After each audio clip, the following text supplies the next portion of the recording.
Today on the B2B Leadership Podcast, my name is Nils Vinje, and I'm talking with Wayne McCulloch. Wayne, welcome to the show.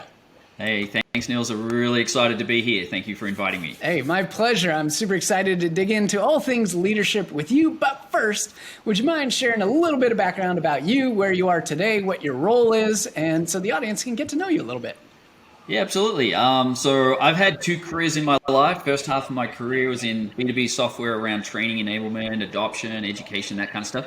Second part of my life was definitely around customer success, professional services support, and all the components of the post-first sale organization. And so today I find myself at Google Cloud running the customer success globally for all their SaaS products. So that's Workspace, Looker, Apogee Chronicle, and others. And have really had an amazing journey through lots of really great companies before, like Salesforce, HP, PeopleSoft in the 90s. So I've seen lots of different ways of doing things. I certainly have my preferences and favorites, but I'm really enjoying what I'm doing today. Wonderful. And we're going to dig into all of that and find out about what you've taken away from these incredible companies through your rise and focusing on more of the training side and then the customer success side. That's absolutely wonderful. So within Google in your role today, how large of an organization are we talking about? Because it sounds like you cover a lot of products. Yeah, well, the one thing you learn about Google is scale. So it's not necessarily the number of people you have. I think it's how smart you use technology. So I'll give you an example. One of the product lines we have has over 7 million paying customers. And if you think from a user perspective, it's in the billions. So you've got to think of a scale that's there's not many companies in the world that think about how do you provide success to billions of people using technology as opposed to, hundreds or thousands or tens of thousands. So it's really about scale, and then how do you create personalized journeys at scale? And of course, technology allows us to do that. So at Google, it's different to any other company because it has that sheer size. And so thinking about how to solve the problems in my world is very different at Google than it has been at, say, other companies previous. Mm-hmm. Wow, that is let's just say mind-blowing, the numbers that you just quoted there. So fascinating. All right. I'm curious to see how that plays out as we talk through on the leadership side. So let's go way back in time in the time machine, and let's talk about the very first time you transitioned and were promoted from an individual contributor level into a leadership position. Tell me a little bit about what the circumstances were, what types of work were you doing, and then what led to that transition? Yeah, absolutely. Well, it actually came about when I moved to the United States. This was back in, end of 1999. I'm dating myself now. And yes, there was an internet, and yes, so it was kind of cool back then too. But really what happened was I was in an organization and I recognized that the way we were doing things hadn't really evolved in decades. It was just the same old. And so I sat down and really tried to think from a customer standpoint, what would be a better experience? Like, how could I do it differently? What would be something more engaging, more fun, something different, differentiate our company in the market? And so I proposed a new way of sort of running the organization in question. And I actually was lucky enough for it to be shared with the CEO of the company. And he looked at it and said, actually, this makes a ton of sense, and made a change at that point. And so suddenly now I was in a leadership position, no training, no enablement, no coaching, no mentoring. I'm just suddenly a leader with all these people reporting to me, and yeah, I was horrible. But we can talk about that later. But that's how I sort of made that transition, was simply just being brave enough to say, hey, I think there's a different way of doing it, and that resonated with people. That's incredible. So, had anybody up to that point in time ever asked you, Wayne, how do we look at this from a different perspective? What do you think? Did anybody ever ask you that? No one asked me that. And it's weird now I'm telling you this because no one's ever asked me this question before. So it's kind of cool. But it's weird when I'm thinking about it that I was promoted to being a leader with nothing that demonstrated I could be a leader. Nothing demonstrated I would be an effective leader. I was given no tools and training to be a leader, nor did I do anything that you would look today when you're hiring a leader. You'd be like, well, what leadership have you done in the past? So just from having a different idea that no one asked my opinion, but being Australian, we like just to give our opinion, whether you want it or not. But I was just, this is what I think we could do. And it wasn't done in a malicious way. It wasn't done by saying what we're doing today is bad. It was just, I just think we could do it differently. What do you think? And that circulated around and eventually became my opportunity to become a leader. Well, I think there's something so incredibly insightful from that, right? And regardless of if this was somebody going from an individual contributor to manager, director, VP, what or CCO, whatever, or C-level, anything, right? What you did was take a look at a situation, assess it on your own, come up with an idea, and then present an idea for how to do something different, right? I mean, that at the core is what you did, which is wonderful. And the reception on the other side was, oh yeah, okay, Wayne, now go do it. I was like, okay. Right. So is it really as... And let me tell you, coming up with the idea was a lot easier than doing the idea. Fair enough. Which we'll talk about as well. But I do think that just that first step, having that courage just to say, hey, there could be a different way here. I don't think I see that enough, even in my organization, like trying to encourage that. We do a hashtag awesome source where we actually encourage people to come up with new ideas to solve problems, and we have rewards and recognition, and we actually have budget to let teams go off and go do those things. But I think we need to encourage that more, because it really, like, the people that really know how to do cool things are the people who are in the field with the customer, experiencing the pains and showing the empathy, and they actually have amazing ideas, and rarely does it ever bubble up. And so I was just fortunate that enough of the right people had their eyes on it. So yeah, and I'm with you 100%. And that's been a core theme of things I've helped leaders and aspiring leaders and growing leaders with over the years was, there's no shortage of problems in your organization, period. Just like you saw. But nobody's going to come to you and ask you, what do you think we should do to solve this problem? Because if you solve it at that point, you're too late. Somebody else already identified the problem, and it will probably and likely be taken by somebody else and say, well, here's how we should solve this problem, even if it was your idea. So might as well come to the table first. And I love that you have incentives and things to drive this kind of behavior. But I mean, this is really a personal decision, right? For everybody. There's nobody who can make this choice for you. I'm curious for your thoughts on just how to instill that in, the audience who's listening to this, whether they're a, manager, director, VP, C-level. Like, how do you instill that in somebody else when, it was something that you just naturally did?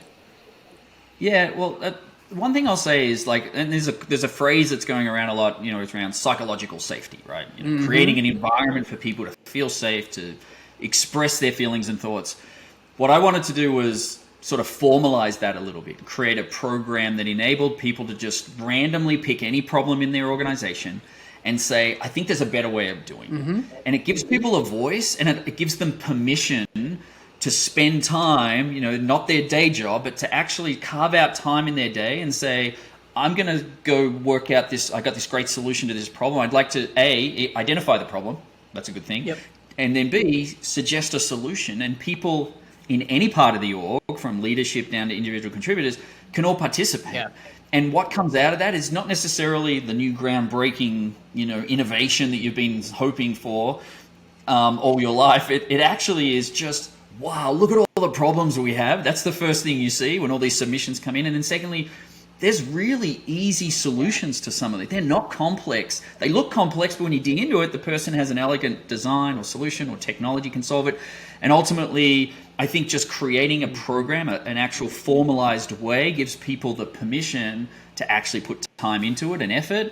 And of course, there's reward and recognition for those people that crave that. And for others, it's just a sense of accomplishment that they've suggested something and it's actioned or becomes an MBO of the organization or something. It addresses multiple things by just creating that one process. Yeah, that's wonderful. I love that you and your organization support that. And the theme of psychological safety is at the core of everything everybody's willing to do or not willing to do. Some people will be a little bit more bold and, like Australians, as you said, be totally comfortable bringing up a new solution. Others, that might not be where they came from, might not have been something that was celebrated. So I love that you put that plan into action and have that as a backdrop for how to get incredible innovation inside your organization. And there's the easy wins. I love that.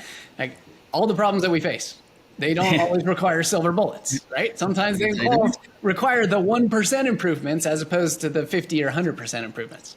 Yeah, that's right. And I think we get too caught up on the big problem solving, solution, and that's almost not it's attainable by people. It's just too big, right? And so creating these abilities to do the 1%ers, they make a difference. If I take churn from 89 to 90%, that could be worth hundreds of millions of dollars over the next 3-4 years. Like, that's the impact. It doesn't have to be big as long as it's getting better. And the one thing that I'll say that, look, and we could dig into this later as well, is I feel like because I did that and was elevating into leadership, I fell into the trap of thinking, oh, I have all the ideas now. I'm the leader. I got here because I have great ideas. And one of the downfalls of my leadership in the first year, and I apologize to everyone I managed in that first year, was that I thought I had all the answers, or I had to come up with all the answers, and totally forgot that the way that I got to that position was because I was empowered as someone who actually lives the problem to solve the problem.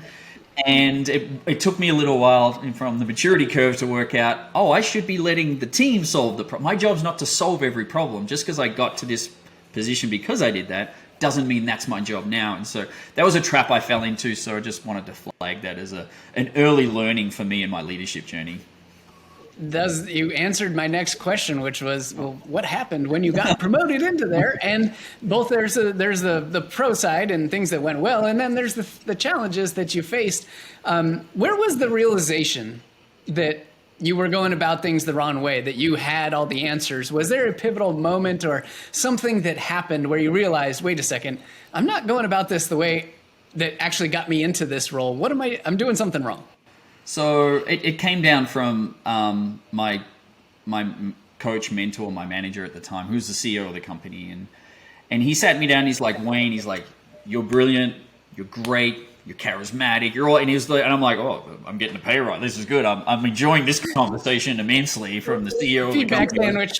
Feedback sandwich was coming? Yeah. Yep. And then bam, he goes, but here's the problem. Like, you're 30 years old, you're an executive at a publicly traded company, and you've got here really fast. You skipped a whole bunch of steps, right? Which is every kid's dream who moves to America to live, to live the dream that you can here in this country. But he said, but here's the problem. Like, you don't have the scars on your back. Like, you don't have the street cred of doing all these jobs you're asking other people to do. You're giving solutions to problems you haven't actually experienced. Mm-hmm. And you've got to find a way to unlock the value of your organization to allow them to give you the opportunity to succeed. What you're trying to do is do it yourself as the leader. And so that was a very important, pivotal conversation in my entire career, where I got that tough love, I got that direction of, what I was doing wrong and what I could be doing right.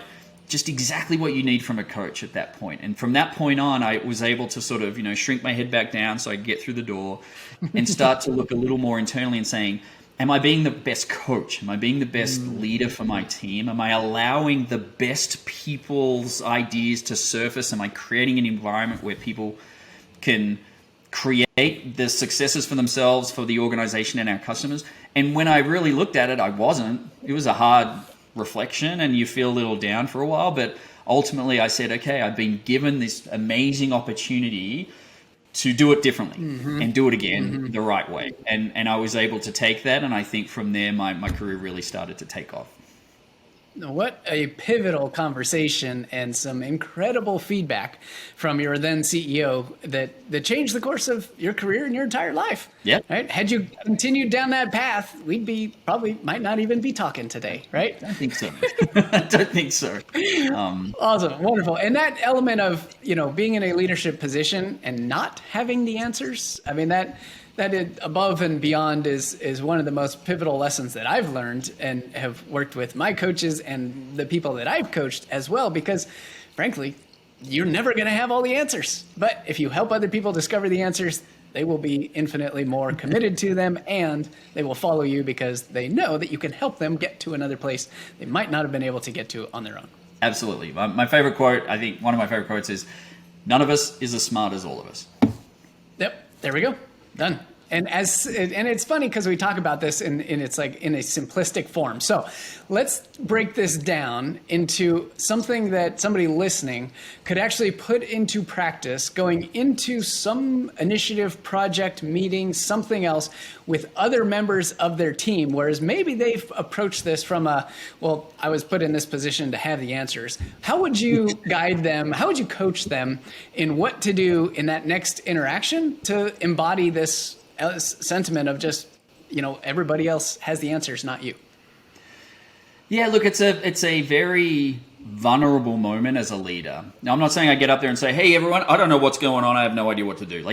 Obviously, I'm not going to do that as a leader. But as a leader, you can be really genuinely honest and say, look, I got some great ideas. Mm-hmm. I really feel like I've got great feedback. I've talked to customers. I've talked to other executives. I've talked to the team.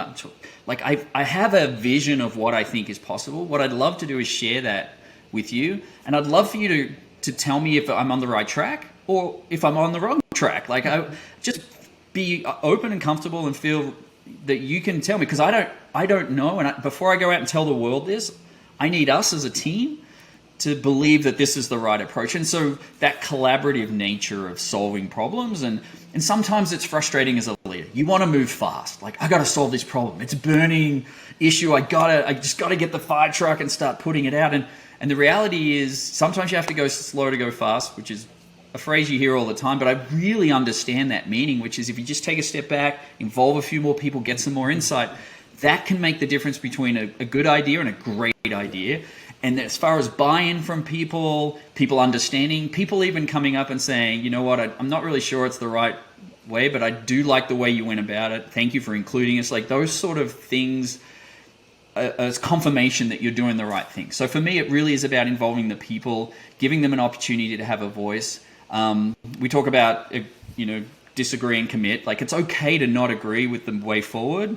But as a team, as long as we finally come to some conclusion and move forward around that vision, it's really powerful. Even an ordinary idea with everyone's energy behind it can be great.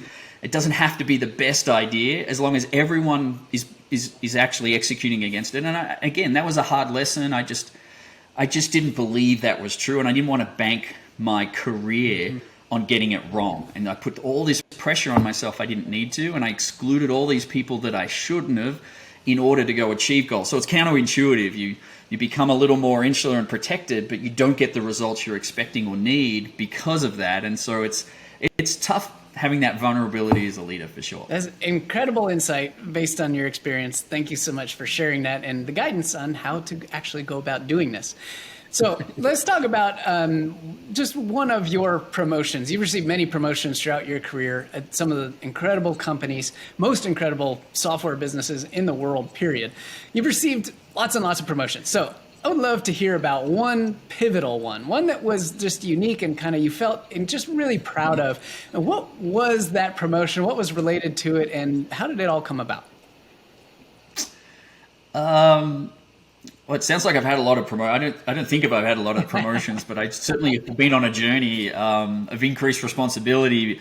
Sometimes they were promotions. Sometimes it seemed just a lot of extra work for no more pay or title. But at the end of the day, continuing to grow, continuing to learn has been pivotal. I think for me, when I went to Coney was really important because the problem was around customer success. And I'm like, I can help with that. And I was excited after Salesforce on my pivot to the world of, customer success. And I came in and during the interview process sort of talked about how I saw customer success as part of a bigger initiative of the post-first sale function, which included support services, training other teams, renewals. And so during the interview process, it was, we'd like to expand the role to include these 3 orgs instead of this 1 org. So I felt like, okay, I've been promoted, but I haven't started yet. So hopefully that's reflective in the offer because I don't want the same offer for the bigger job. But, you think of these weird things. But I'm like, I kind of have a promotion just through the interview process because of the way I was able to articulate how this is not a department problem. It's a broader philosophy problem of the company. And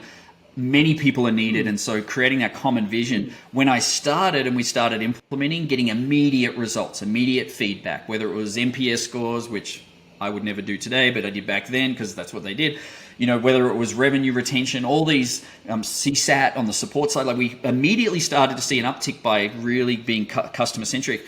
So within months, I was then offered the chief customer officer position and sort of folding everything under. So in a very short amount of time, just by being true to the customer and the journey and the moments of truth that we need to manage along the way, I went from a department sort of role to multi-department to an entire CCO function in just a matter of months. And for me, it was very surprising. But when I look back, I'm like, it makes a ton of sense because the CCO role is so incredibly important. I mean, you just saw Yamini over at HubSpot just became the CEO from the CCO. Like, you're starting to see that people are understanding this role is way more than retention or customers, SAT or advocacy. It's so much bigger. And so for me, that was a surprise, but also kind of cool to go on that journey really quickly by just focusing on the problem and being able to articulate how to go solve for that.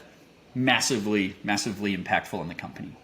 I'm seeing a common theme with back when you got the first promotion and this one was all about identifying and articulating the problem and presenting your approach for how to solve it. Again, I'm guessing that in that interview process, they didn't say, Wayne, I want you to come in and tell us how you would solve all of our problems, right?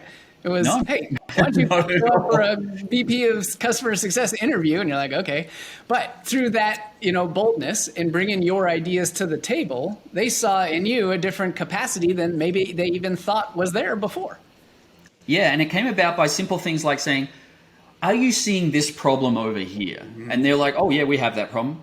Are you seeing this problem over there? And they say, yeah, we have that problem too. And I'm like, here's why you're seeing it. Like, you're focused here. This is what's happening actually behind the scenes. So the ability to explain something that's unknown suddenly elevates your credibility tremendously. And it only comes because you really think about something more broadly. Mm-hmm. My boss I had at HP, we're always talking about what's the unintended consequence. Yeah. Like, think about your decision is optimizing for your team, but it might be negative to other teams who are trying to solve a different problem.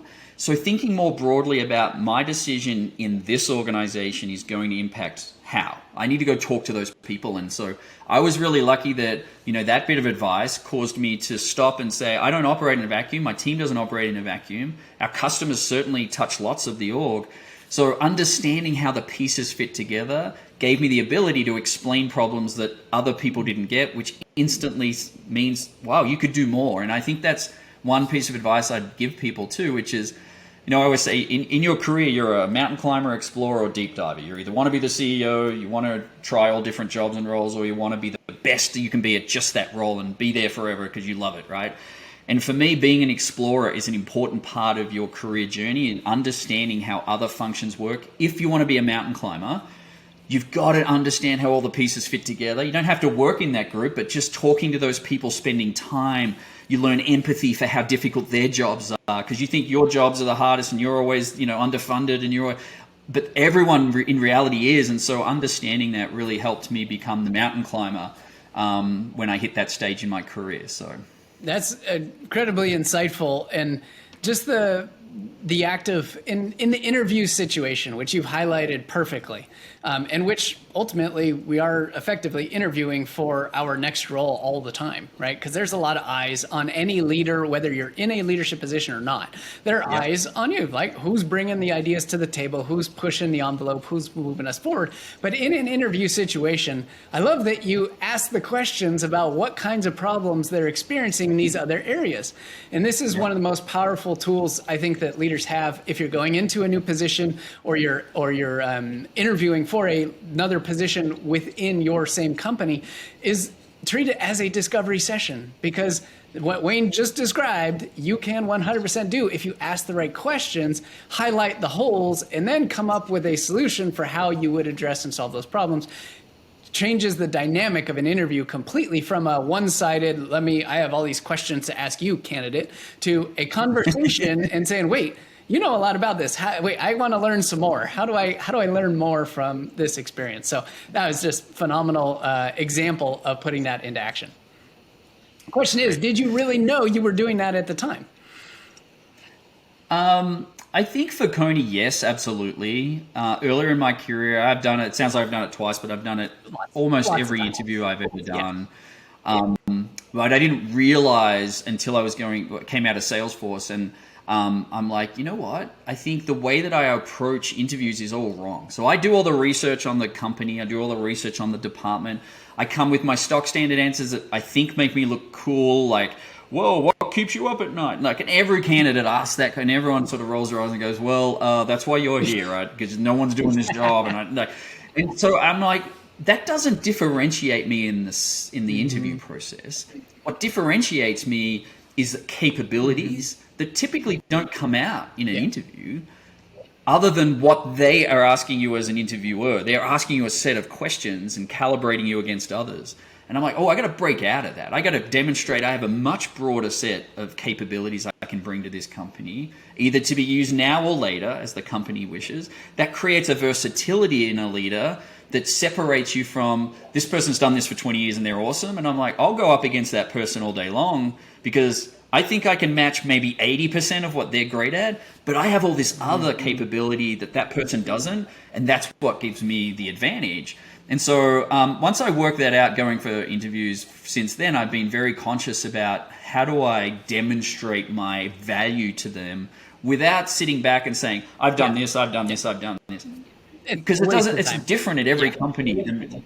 Yeah, so it's like, this is the knowledge and understanding of the mechanics of running the business that I understand.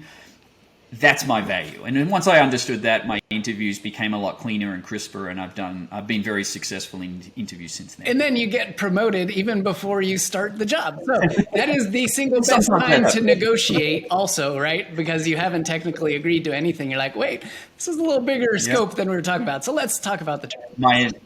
My next role to Looker did exactly the same thing, was a position, and then by the time I started, it had grown just because of the interview process. And then again, soon after, expanded again, following the exact same formula, which is like demonstrating an understanding and knowledge that's way bigger than what they're looking for, gives them, it's just that utility player on the field. Like, oh, he can be a quarterback. Oh, he could be a defensive person. He could be a running back. Like, I can do the roles. And sometimes companies are looking for people that can do that. Not all, but the ones I've interviewed for have, so I've been lucky. 100%. I've found the same. And being on the other side of the interviewer, if I, have an inspiring conversation as a result of someone bringing a piece of information that I don't know, that is fascinating. And that means that they are, well-versed in things beyond just the scope of the immediate things that we were going to talk about. And that shows a lot of, proactiveness and being in a position to think bigger than just your one little role. Cool. I believe that the more senior you are in an org, like, it changes from being a vertical to a horizontal impact, right? So if you're going to head a department, chances are you've got people that can go run the department. Your job is to work out the horizontal. How do I leverage the other capability? How do I assist and help them? How do I give feedback to my team from other orgs? Like, how do I coordinate? That's the value you bring. So the higher you go up in leadership, I find it sort of switches from that vertical to horizontal. And in the interview process, you have to, even though it might be a department head, you've got to go on the horizontal, because that's actually what they need from you. Yeah, is the ability to be that horizontal impact, not just that vertical. Love it. Horizontal versus vertical, very clear depiction of when and where to use that particular mindset. All right, so let's talk about some of the greatest leaders that you have worked for in your various career. You've worked at some of the incredible companies. What are some of the traits and characteristics that you've seen, embodied, picked up from other leaders that have influenced your own leadership style? Yeah, I've had some varied leaders, and I know, probably everyone listening has had multiple leaders in their career, maybe too many that they would want to admit to, because, especially in technology companies that are always changing and growing. And so for me, what really stands out is, number one, is the coaching. And I mentioned way back early in my career, I had a coaching session. The CEO at the time, his name's Tom Hogan, he wasn't telling me what to do. He was telling me where I was deficient. He was telling me what I should go focus on. He didn't tell me how to go do it. He left that to me, and to go help, work out how am I going to go to those skills, ask for his help and all that stuff. But that coaching mindset has stuck with me. And I've understood and realized now that as a leader, that's my most important job, is coaching. It's not giving people answers. It's so tempting when I'm like, oh, I've seen this 20 times before. Here's the answer, right? But that robs the person of the learning you went through. And you're thinking in your head, well, this is more efficient, this is quicker, I'm teaching them the right way out of the gate. But you're not teaching when you tell someone how to do it. You're teaching when you let them try and either discover it or fail, and either way, have that conversation. That's how you teach people. And so as a leader, again, it's really difficult to do that because I know the answer. I know the answer. And you know what's really funny is sometimes you're wrong. Those are the best times. Yeah.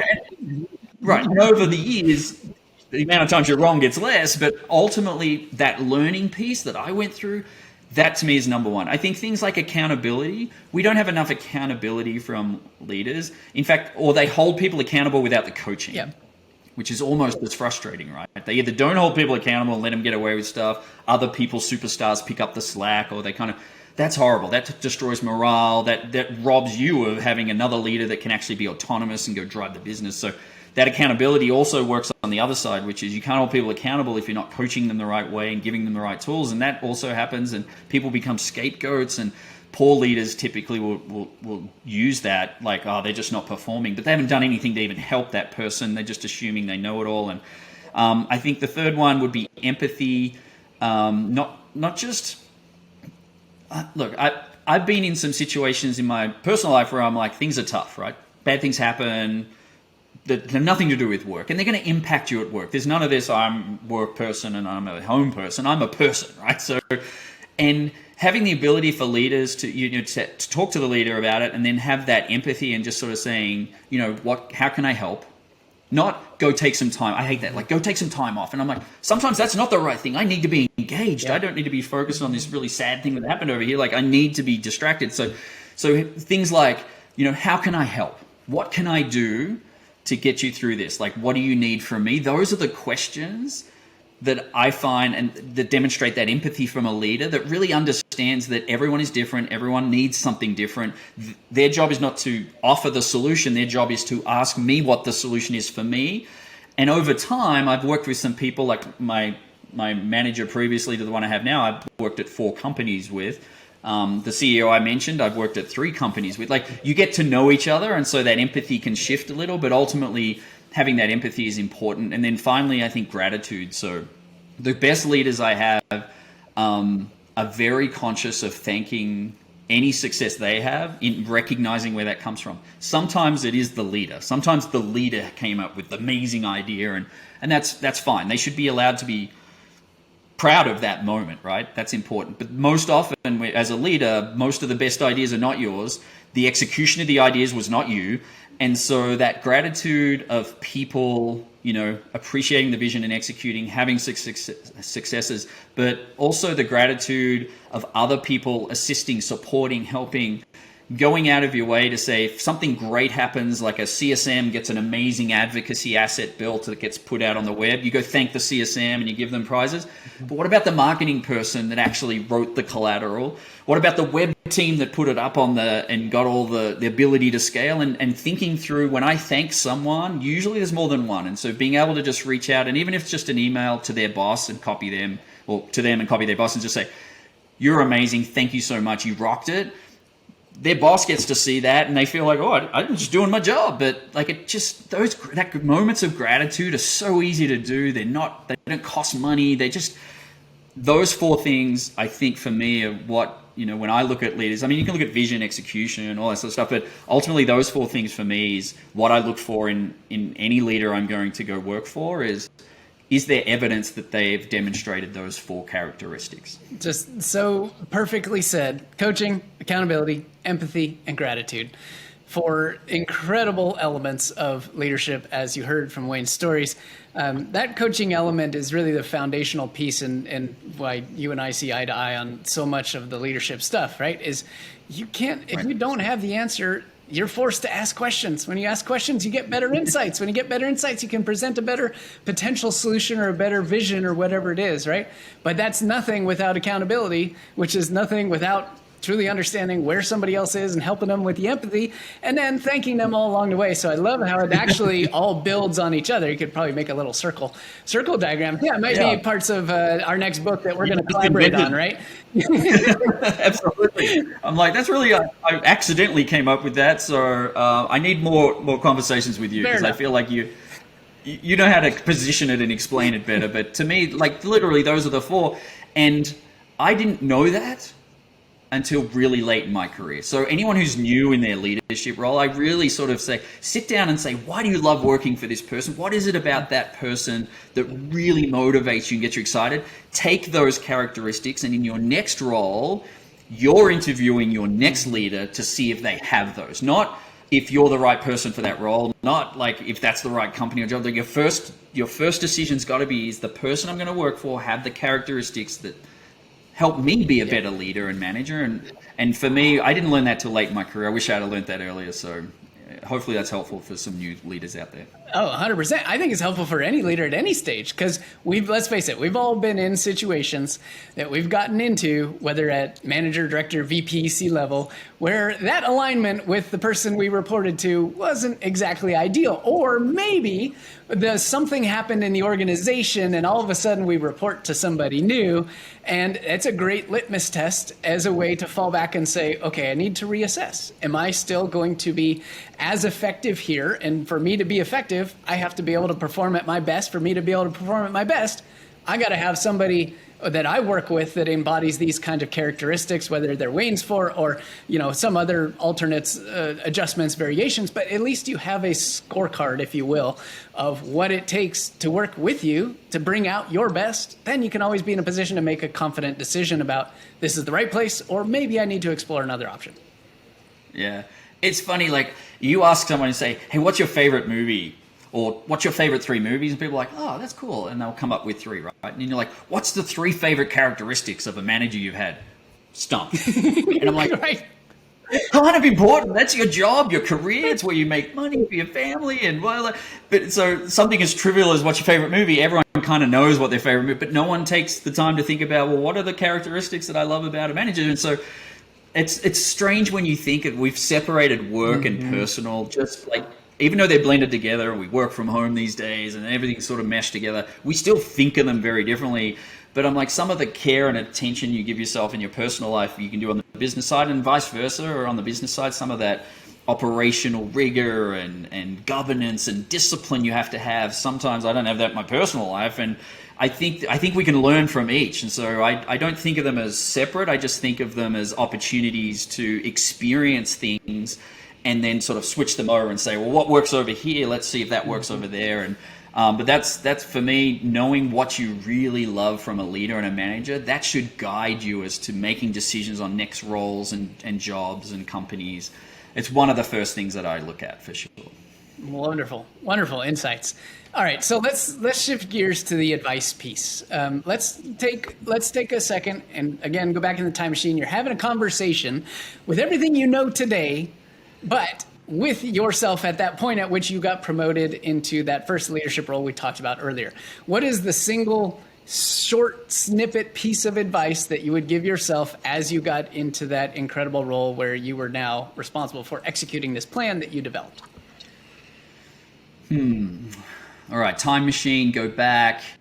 All right, I'd sit myself down and the first thing I'd say is, you are not as good as you think you are, but you're not as bad as you think you are either. Like, having that balance is important, because some people believe they're better than they are. Some people have, imposter syndrome and just struggle with that. And the reality is, rarely are you either. Like, you're going to spend almost all the time somewhere in the middle, right? It's up to you if you want to become better and improve. Like, it's not about how awesome you can be. It's not about being the best leader, the best ideas. It's just about, how can I be better? That's all you have to worry about. There's no end goal here. It's just, what could I do now that would make me a better leader, a better, manager, a better person? And you can do that in your personal life or what. But I would tell myself, you're not as good as you think you are. You're certainly not as bad as you think you are.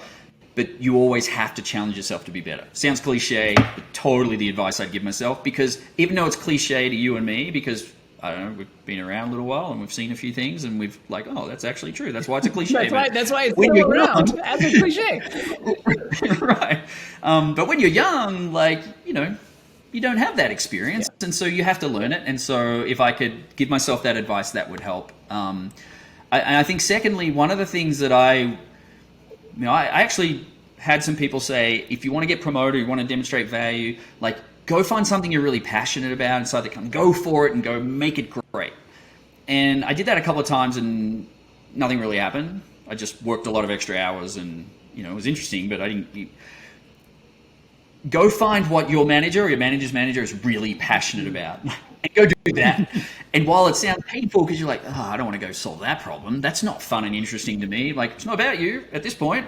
It's about demonstrating value to the company and others so that they welcome you in to give you the opportunity to go work on the things you want to go work on. So it's kind of like I have to go do the training if I want to do an Ironman. I just can't do the Ironman. I got to do some work first to then reap the benefits of what that means. And so for me, I would tell myself, don't focus on the things you care about. Focus on the things that others care about that is really important to them, who can then look at you in a different way to say, oh, you helped me solve problems that impact me.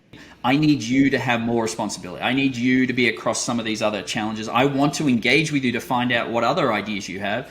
That unlocked a whole bunch of things too once I worked that out, which didn't happen until sort of midway through my career. So they're the two things I'd tell myself early on to hopefully get off to a better start.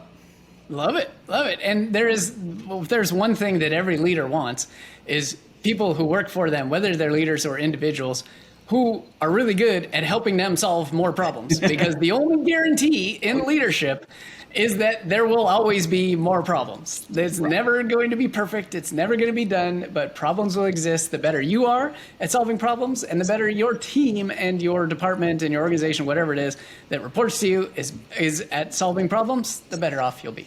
Wayne, this has been an absolutely fascinating conversation. Thank you so much for spending some time with me today. You have incredible insight, incredible experience. This audience I know has taken away a tremendous amount, and I sincerely thank you for your time and expertise. Thanks a lot. This was fun. I look forward to our book coming out whenever that is in the future. Yeah. We'll do another episode when the joint book comes out. Nils and Wayne on the leadership front, and we'll have some fun with that. That'd be great. Sounds Thanks good. so much. All right, man. Thanks so much. Take care. Cheers. Bye. Cheers.